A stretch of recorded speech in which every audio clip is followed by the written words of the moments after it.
Hello friends, आपका स्वागत है अपने YouTube channel crazy study by Vishal पे। फ्रेंड्स, आज है 10 फरवरी 2022 और 10 फरवरी 2022 को करंट अफेयर के जितने भी इंपॉर्टेंट क्वेश्चन बनते हैं वो हम आज की इस वीडियो में डिस्कस करेंगे। दोस्तों, ये वीडियो अपने आप में एक डिटेल्ड वीडियो रहने वाली है। अगर आप UPSC, RRB, NTPC, RRB group D या फिर एसएससी सीजीएल का एग्जाम देने वाले हैं आने वाले 2 महीने के भीतर, तो आपके लिए वीडियो बहुत बेनिफिशियल रहने वाली है। ठीक है दोस्तों, आज की इस वीडियो की पीडीएफ फाइल आप दोस्तों हमारे टेलीग्राम ग्रुप से ही डाउनलोड कर सकते हैं। नीचे डिस्क्रिप्शन में मैंने टेलीग्राम ग्रुप का लिंक दे रखा है पीडीएफ करके, तो आप उस पर हमारे साथ टेलीग्राम पर जुड़ जाइए। ठीक है दोस्तों, तो चलिए शुरू करते हैं बिना किसी देरी के। और वीडियो शुरू करने से पहले दोस्तों, अगर आप हमारे चैनल पर नए हैं तो उसको सब्सक्राइब कर लेना और साथ में ये बेल आइकन प्रेस कर देना ताकि आने वाली सारी वीडियो, सारी इन्फॉर्मेशन आप तक पहुंच सके। और दोस्तों, वीडियो पसंद आए तो उसको लाइक करना, शेयर करना और कमेंट करके बताना कि आपको ये वीडियो कैसी लगी। तो चलिए शुरू करते हैं। फर्स्ट क्वेश्चन है, हाल ही में नीति आयोग और किस एजेंसी ने हेल्थ केयर की इनोवेटिव डिलीवरी समृद्ध पहल के लिए बाजारों और संसाधनों तक सतत पहुंचने के लिए समझौता किया है? तो दोस्तों, अभी नीति आयोग और यूएसएआईडी इनने दोस्तों जो है अभी समझौता किया है। किस लिए? हेल्थ केयर एजेंसियों की डिलीवरी समृद्ध पहल के तहत। ठीक है दोस्तों, समृद्ध पहल एक भारत सरकार की पहल है और इसके तहत अभी नीति आयोग और यूएसएआईडी ने, इन दोनों ने अभी समझौता किया है। इंपॉर्टेंट पॉइंट में जान लेते हैं।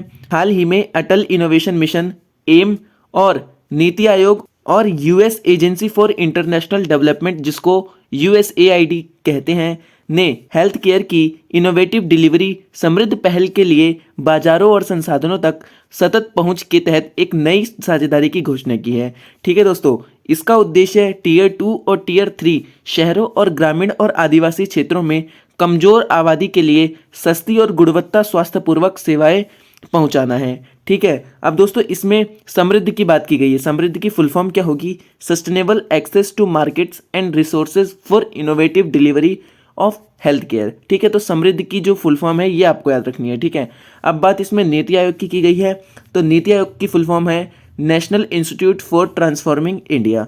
ठीक है, इसकी स्थापना 1 जनवरी 2015 में की गई थी।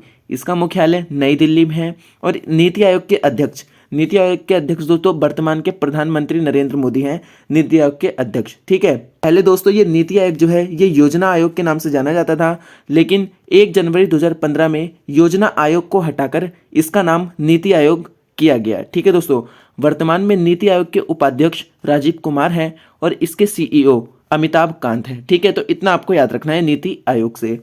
अब दोस्तों इस करंट अफेयर का टाइप था कॉम्प्रोमाइजेस यानी समझौते से रिलेटेड। तो लास्ट के टॉप 5 करंट अफेयर्स पढ़ लेते हैं जो भी हाल ही में समझौते किए गए हैं। सबसे पहला, आईसीआईसीआई लोम्बार्ड ने साइबर बीमा के लिए एयरटेल पेमेंट्स बैंक के साथ समझौता किया है। ठीक है, वेदांता लिमिटेड ने सिंडिकेट सुविधा लेने के लिए यूनियन बैंक के साथ समझौता किया है। ठीक है, संस्कृत मंत्रालय ने आत्मनिर्भर भारत डिजाइन केंद्र के विकास के लिए एसबीआई यानी स्टेट बैंक ऑफ इंडिया के साथ समझौता किया है। ठीक है, और हाल ही में टेरेपे ने कैशलेस लेन देन को बढ़ावा देने के लिए एनपीसीआई, जिसको national payments corporation of India कहते हैं, के साथ साझेदारी की है। ठीक है, और भारत और यूनाइटेड किंगडम के बीच मुक्त व्यापार समझौते का जो वार्ता है वो अभी चल रही थी। ठीक है, तो इतना आपको याद रखना है।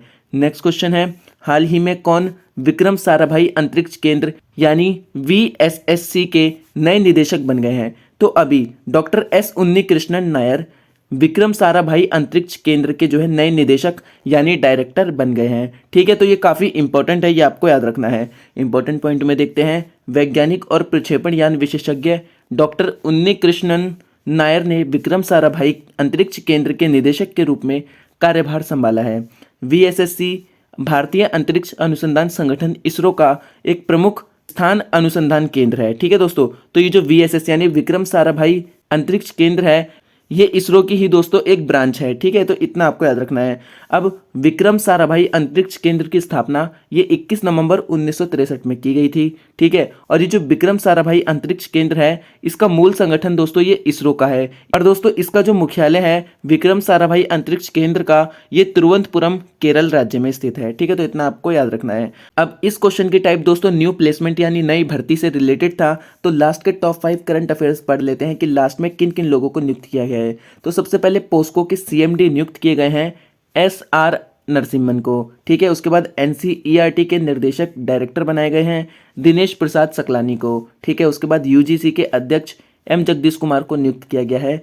आईबीबीआई के अध्यक्ष रवि मित्तल को बनाया गया है। ठीक है, उसके बाद एनआईईएलआईटी के अध्यक्ष मदन मोहन त्रिपाठी को बनाया गया है। तो इतना आपको याद रखना है। नेक्स्ट क्वेश्चन है, हाल ही में मेडीबडी के ब्रांड एम्बेसडर कौन बने हैं? तो अभी मेडीबडी ने अपना नया ब्रांड एम्बेसडर अमिताभ बच्चन को बनाया है। राइट आंसर ए होगा। ठीक है दोस्तों, हेल्थ से रिलेटेड जो सुविधाएं होती है वो मेडीबडी प्रोवाइड करवाता है और अभी मेडीबडी ने अपना नया ब्रांड एम्बेसडर अमिताभ बच्चन को चुना है। इंपॉर्टेंट पॉइंट्स में जानते हैं, भारत के सबसे बड़े डिजिटल हेल्थ केयर प्लेटफॉर्म में से एक मेडीबडी ने दिग्गज बॉलीवुड स्टार अमिताभ बच्चन को आधिकारिक ब्रांड एम्बेसडर के रूप में साइन किया है। ठीक है दोस्तों, अब दोस्तों इस करंट अफेयर का टाइप था न्यू ब्रांड एम्बेसडर।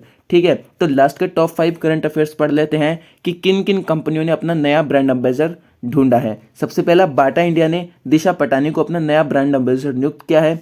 उसके बाद गुड डॉट ने नीरज चोपड़ा को भी बनाया था। ठीक है, उसके बाद गेम्स 24 ने ऋतिक रोशन को अपना ब्रांड एम्बेसडर बनाया है। जैकब स्क्रिप ये एक वाइन की कंपनी है ऑस्ट्रेलिया की और इसने मिताली राज को अपना ब्रांड एम्बेसडर नियुक्त किया है। ठीक है, उसके बाद हुंडई मोटर इंडिया, तो इसने अदिति अशोक को अपना नया ब्रांड एम्बेसडर नियुक्त किया है। तो इतना आपको याद रखना है।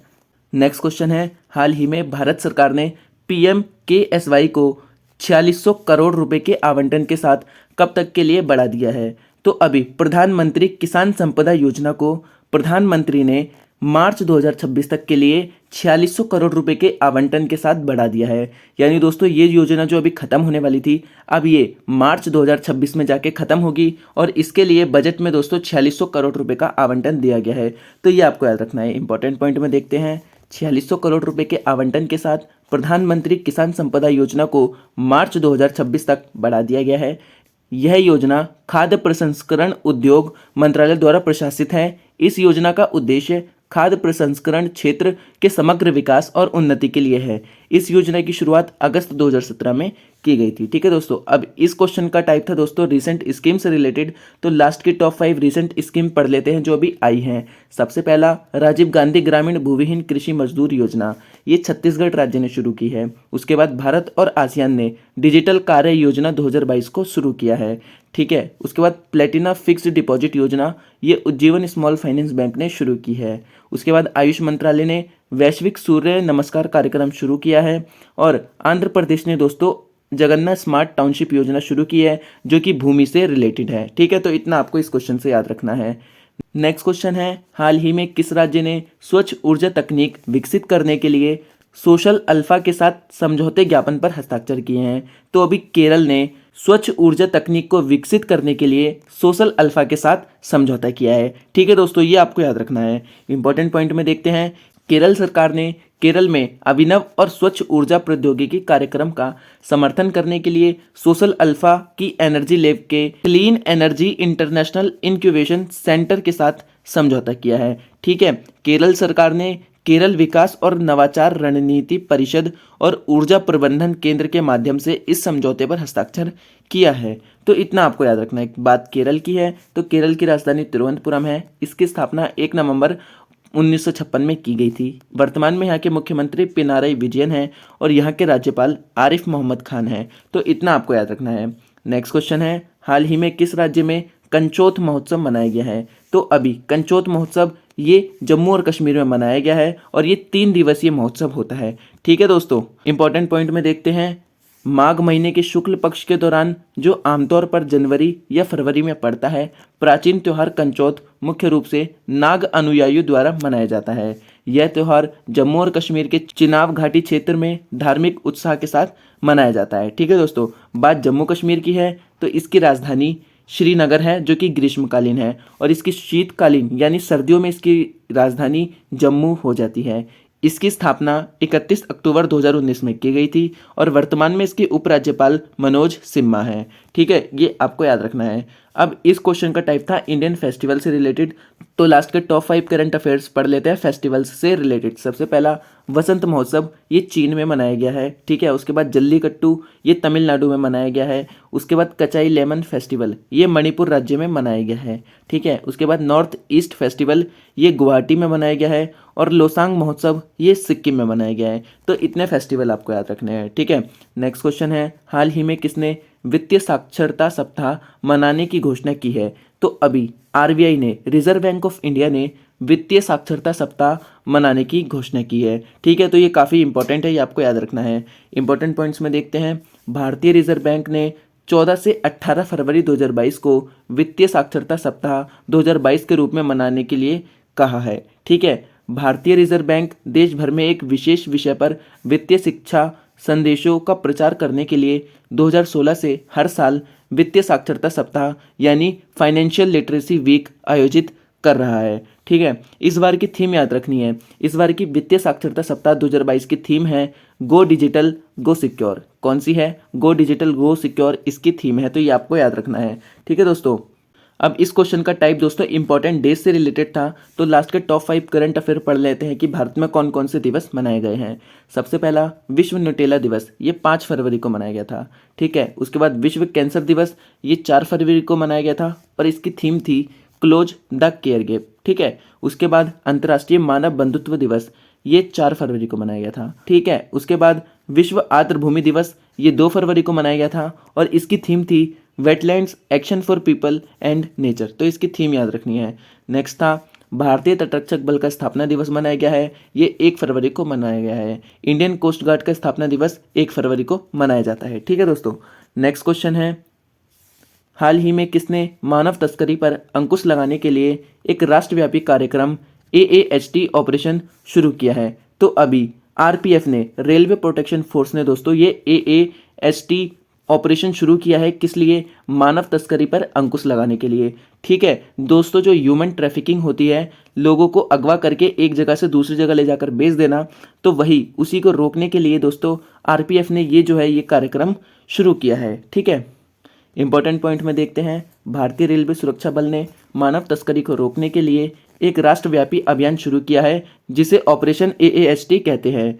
ठीक है, सभी लंबी दूरी की ट्रेन मार्गों पर विशेष टीमों को तैनात किया जाएगा जो पीड़ितों, विशेष रूप से महिलाओं और बच्चों को तस्करों के चंगुल से बचाने पर ध्यान केंद्रित करेगा। ठीक है, तो इतना आपको याद रखना है। बात भारतीय रेलवे की है, तो भारतीय रेलवे की स्थापना 16 अप्रैल 1853 में की गई थी। ठीक है, भारतीय रेलवे का मुख्यालय नई दिल्ली में है और वर्तमान में हमारे रेल मंत्री हैं अश्विनी वैष्णव, ये हमारे रेल मंत्री है। और सबसे इंपॉर्टेंट, अभी रेलवे बोर्ड के CEO नियुक्त किए गए थे, ये विनय कुमार त्रिपाठी को नियुक्त किया गया था, तो इतना भी आपको याद रखना है। ठीक है, नेक्स्ट क्वेश्चन है, हाल ही में किसने bruised passports travelling the world as digital nomads नामक पुस्तक लिखी है? तो अभी सावी मुंजल और विदित तनेजा, इन दोनों ने संयुक्त रूप से दोस्तों ये जो बुक लिखी है, ये ब्रूज्ड पासपोर्ट इस नाम से ये पुस्तक लिखी है। राइट आंसर इसका सी होगा, यानी उपरोक्त दोनों। ठीक है दोस्तों, इंपॉर्टेंट पॉइंट में देखते हैं, हाल ही में bruised passports travelling the world as digital nomads नामक पुस्तक सावी मुंजल और विदित तनेजा द्वारा लिखी गई है। ठीक है दोस्तों, अब इस क्वेश्चन का टाइप था बुक्स से रिलेटेड, तो लास्ट के टॉप 5 बुक्स पढ़ लेते हैं जो अभी हाल ही में लॉन्च हुई है। सबसे पहला इंडिया दैट इज भारत, ये जे साई दीपक ने लिखी थी। ठीक है, उसके बाद द क्लास ऑफ 2006, ये आकाश कंसल ने लिखी थी। उसके बाद फियरलेस गवर्नेंस, ये किरण बेदी ने लिखी थी। उसके बाद a little boy of India, ये रास्किन बॉन्ड ने लिखी थी। और द एंजलिस ऑफ कैलाश, ये शुवीरा प्रसाद ने लिखी थी। तो इतनी बुक्स आपको याद रखनी है। ठीक है, नेक्स्ट क्वेश्चन है, हाल ही में S&P ग्लोबल मार्केट इंटेलिजेंस की रिपोर्ट के अनुसार 2021 में भारत में किन कंपनियों में निवेश सबसे ज़्यादा रहा है? तो S&P ग्लोबल मार्केट इंटेलिजेंस की एक रिपोर्ट आई है, इसके अनुसार फिनटेक कंपनियों में दोस्तों भारत में सबसे ज़्यादा निवेश हुआ है। ठीक है, जो भारत की फिनटेक कंपनियां हैं उनमें सबसे ज़्यादा निवेश किया गया है। इंपॉर्टेंट पॉइंट में जानते हैं, हाल ही में S&P ग्लोबल मार्केट इंटेलिजेंस की रिपोर्ट आई है जिसके अनुसार 2021 में भारत की फिनटेक कंपनियों में सबसे ज़्यादा निवेश किया गया था। रिपोर्ट के अनुसार फिनटेक कंपनियों में 2021 में कुल 5.94 अरब डॉलर का निवेश किया गया था। ठीक है, तो इतना आपको याद रखना है। अब दोस्तों इस क्वेश्चन की टाइप थी रिसेंट रिपोर्ट से रिलेटेड, तो लास्ट के टॉप 5 करंट अफेयर्स पढ़ लेते हैं रिसेंट रिपोर्ट से रिलेटेड। सबसे पहला भारत प्रेस स्वतंत्रता रिपोर्ट 2021 आई थी जिसमें जम्मू कश्मीर टॉप पर रहा था। ठीक है, उसके बाद centre for monitoring Indian economy की रिपोर्ट आई थी। इसके अनुसार जनवरी 2022 में हरियाणा राज्य में सबसे ज़्यादा बेरोजगारी थी जो कि 23.4% थी। ठीक है, और 0.7 की परसेंटेज लेके तेलंगाना राज्य में सबसे कम बेरोजगारी आंकी गई है। ठीक है, उसके बाद firm counter point technology market research के अनुसार चिप बनाने वाली कंपनी इंटेल को सैमसंग ने पीछे छोड़ दिया है। ठीक है, उसके बाद WGC यानी वर्ल्ड गोल्ड काउंसिल इसकी रिपोर्ट आई थी और इसके अनुसार सोने की वैश्विक मांग में 10% की वृद्धि हुई है। ठीक है, उसके बाद ब्रांड फाइनेंस 2022 की ग्लोबल 500 कंपनियों की रिपोर्ट आई थी और इसके अनुसार एप्पल 2022 में सबसे मूल्यवान ब्रांड के रूप में अपना नाम दर्ज किया है। तो इतना आपको याद रखना है। ठीक है, तो ये थे दोस्तों टॉप 10 करंट अफेयर। ठीक है, अब करते हैं करंट अफेयर का बूस्टर डोज। बूस्टर डोज में कौन कौन से करंट अफेयर हैं? हाल ही में ब्रिटेन की महारानी एलिजाबेथ ने अपने शासन की कौन सी वर्षगांठ बनाई है? तो अभी ब्रिटेन की महारानी एलिजाबेथ ने अपने शासन की 70वीं वर्षगांठ बनाई है। तो राइट आंसर इसका 70 होगा। ब्रिटेन की महारानी एलिजाबेथ को अपने शासन पर आए हुए 70 साल हो चुके हैं और इन्होंने अपनी ये वर्षगांठ मनाई है। ठीक है, नेक्स्ट क्वेश्चन देखते हैं। हाल ही में उत्तराखंड के नए ब्रांड एम्बेसडर किसे नियुक्त किए गए हैं? तो अभी उत्तराखंड ने अपना नया ब्रांड एम्बेसडर अक्षय कुमार को नियुक्त किया है। राइट आंसर अक्षय कुमार होगा। ठीक है दोस्तों, नेक्स्ट क्वेश्चन है। हाल ही में भारत के किस राज्य ने गायिका लता मंगेशकर के नाम पर शहर में संगीत अकादमी व म्यूजियम स्थापित करने का ऐलान किया है? तो अभी मध्य प्रदेश ने दोस्तों लता मंगेशकर के नाम पर अपने शहर में संगीत अकादमी व म्यूजियम स्थापित करने का ऐलान किया है। ठीक है, और साथ ही में उनकी एक प्रतिमा को भी जो है अपने शहर में लगाने का ऐलान किया है और साथ में उनके जन्मदिन पर जो है लता मंगेशकर पुरस्कार दोस्तों जो है वो उन्होंने बांटने का ऐलान किया है। तो इतना आपको याद रखना है। नेक्स्ट क्वेश्चन है। हाल ही में किस देश ने भारतीय व्यापारियों को बिना वीजा देश में आने की अनुमति देने का ऐलान किया है? तो अभी मालदीव ने ये कहा है कि कोई भी भारतीय व्यापारी अगर वो मालदीव में आता है तो उसको वीजा लेने की कोई ज़रूरत नहीं है। ठीक है दोस्तों, तो अगर आप एक भारतीय व्यापारी हैं तो आप मालदीव में जा सकते हैं बिना वीजा के। ठीक है, ये आपको याद रखना है। नेक्स्ट क्वेश्चन है। हाल ही में किसने पानी विलवणीकरण तकनीक की खोज की है? तो अभी IIT गांधीनगर ने दोस्तों पानी विलवणीकरण की खोज की है। तो इतना आपको इस क्वेश्चन से याद रखना है। ठीक है, ये थे दोस्तों आज के 10 फरवरी 2022 के करंट अफेयर के क्वेश्चन जो कि मैंने आपको करवा दिए हैं। ठीक है दोस्तों वीडियो पसंद आई हो तो उसको लाइक करना, कमेंट करके बताना कि आपको ये वीडियो कैसी लगी। और अभी तक अगर आपने मेरा चैनल सब्सक्राइब नहीं किया तो उसको सब्सक्राइब करें ताकि आने वाली सारी वीडियो सारी इन्फॉर्मेशन आप तक पहुंच सके। मिलेंगे नेक्स्ट वीडियो में। जय हिंद दोस्तों।